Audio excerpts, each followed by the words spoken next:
Have you ever felt invisible in a room you built with your own hands? That's how I felt the day my boss called me into his glass-walled office. My office once, until I was restructured into a smaller space at the edge of the floor. My name is Michael Harris. I'm 58 years old. And after giving 30 years of my life to a financial firm I helped shape from scratch, I was about to be told I was too old to keep up. I remember every detail of that morning. The air smelled faintly of burnt coffee, the office buzzing with young voices, most of them fresh out of business school, full of energy, buzzing like bees around the latest app or corporate trend. I sat clutching my leather briefcase that had seen me through decades of boardrooms, mergers, and growth plans. It wasn't just a briefcase, it was a history. Mike, my boss, James Carlton, said, as his perfectly groomed hair caught the sunlight. He was in his early 40s, ambitious, quick-talking, and ruthless. I had mentored him once, but now he spoke to me as if I were an old chair that had gone out of style. We've been reviewing performance and, honestly, you're a bit out of sync with the innovation we're driving. The team feels you don't adapt quickly enough. I stared at him in disbelief. James, I've landed clients this company wouldn't dream of. I've worked weekends, nights. He raised his hand to stop me, speaking with false sympathy. Mike, you've done great things, but the truth is, you're not the future, and we need to move forward. He used air quotes around future, as if mocking me. The words burned deeper than I'd admit. At 58, where does a man go after his entire career is stripped away overnight? Worse, they didn't even call it firing. They called it retirement transition, like they were doing me a favor. My severance check looked large on paper, but to me it was a cruel slap. I walked out of that office with my dignity crushed and my belongings in a single box, the younger employees whispered. Some offered half-hearted smiles.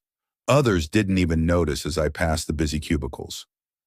I was history, and they were the present. That night I sat alone staring at my living room window. My wife, Laura, encouraged me to let it go, to rest, to enjoy life. But how do you enjoy life when your life has been snatched away? The company had been more than work.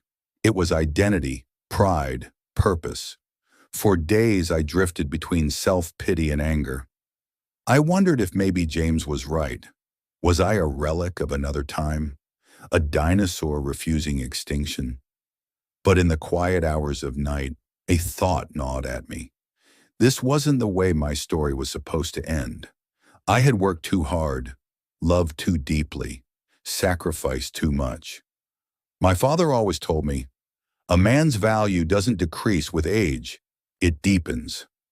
One morning, sipping bitter black coffee, I whispered to myself, I'm not done. I refuse to be erased. And in that moment, a strange seed of an idea planted itself in my heart. The weeks that followed were the hardest of my life. The world didn't care about my 30 years of service or the relationships I had built. Recruiters politely rejected me, saying words like overqualified, not the right cultural fit, or the most gutting one. We're looking for someone younger. Each rejection was like salt rubbed into open wounds. Bills didn't stop. My son Daniel was in his final year of college, tuition waiting. My daughter Sarah, just starting her career but still needing guidance. I felt like I was letting them down, a man no longer capable of carrying his own family. But my wife Laura never gave up on me. One evening, while I sat staring at rejection emails, she placed her hand on mine. Mike, she said softly, maybe you're meant to create something new instead of begging others to give you a place. You've built businesses before. Why not again? Her words pierced through my despair. That seed of rebellion I had felt that night grew stronger. Maybe I didn't need permission to build again. I began studying the company I had left, tracing their market moves, diving into their financials. Years of experience gave me eyes sharper than most analysts, and what I discovered shocked me. James Carlton was ambitious, yes, but reckless. He was leveraging the company's assets too aggressively, cutting loyalty in favor of short-term growth. The very foundation I had helped build was cracking under his shiny modern facade. An idea larger and bolder than anything before filled me. What if I bought them out? Me, the man they called too old. What if I didn't just prove them wrong? What if I took back everything? Of course it sounded impossible. My savings, though decent, were nowhere near enough. But then something miraculous happened. I reached out to old clients I had served decades ago, men and women who respected not just my work, but my integrity. Many of them had been quietly dissatisfied since I left the firm. And when I shared my vision, not revenge but restoration of trust, they listened. One by one they invested. Then others followed. I worked 16-hour days, fueled not by youth but by burning determination. I studied every clause of the markets, every loophole in corporate law. Quietly, discreetly, almost like a ghost, I built an investment group behind the scenes. Months later, the opportunity came. James's company, despite its flashy exterior, was sinking in hidden debt from risky ventures. Stockholders grew nervous. I acted. With my group of backers, we made an offer. At first, James laughed off the idea, dismissing me as a washed-out retiree. But numbers speak louder than arrogance. When the deal was finalized, the impossible became real. I, Michael Harris, owned the very company that had branded me obsolete. The look on James's face when the board announced it was unforgettable.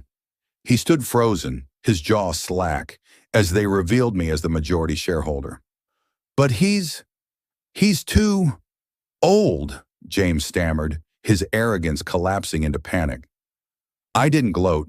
I didn't need to. I simply walked up to him, extended my hand, and said calmly, "Too old or just right?" Taking the helm again wasn't about revenge anymore. It was about rebuilding what had been broken. The company I once loved was fractured, poisoned by shallow visions of progress at any cost. Employees feared layoffs, clients felt betrayed, and the culture had become all about speed without soul. I knew if I wanted to prove more than just a personal point, I had to restore trust, compassion, and honor. My first act as leader was simple but symbolic. I eliminated the policy quietly designed to push out older employees. Age would never again be used as a weapon in this company. Experience and wisdom would stand shoulder to shoulder with youthful energy. I made it clear, the future belongs to all generations working together, not against each other. You should have seen the faces of employees who had been living with fear.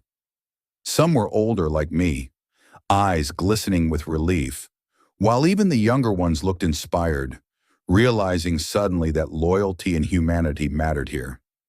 James, of course, was gone. I offered him severance with dignity, the same he had denied me in spirit. But I held no grudge. It wasn't about him anymore. It was about showing the world that value does not rust with age. As the months rolled on, the turnaround was remarkable. Clients returned, appreciating the honesty and stability we stood for. Employees gave more than before, not because of fear, but because of pride. And for me, nights of anxiety turned into mornings of gratitude. But the true victory wasn't financial. It was the quiet letters I began receiving from strangers, older men and women across the nation who had read about the story in business journals. One retired engineer wrote, "Thank you for proving that age is not the end. You gave me permission to dream again. That more than balance sheets felt like the legacy worth leaving behind. And today when people ask me what happened, I don't tell them I was fired or that I bought back the company. I tell them this: never let anyone convince you that your worth has an expiration date. Age doesn't erase relevance, it refines it. The world often worships youth, but true strength is the combination of old roots and new branches. I was once thrown aside for being too old, but in the end, I learned the most powerful truth.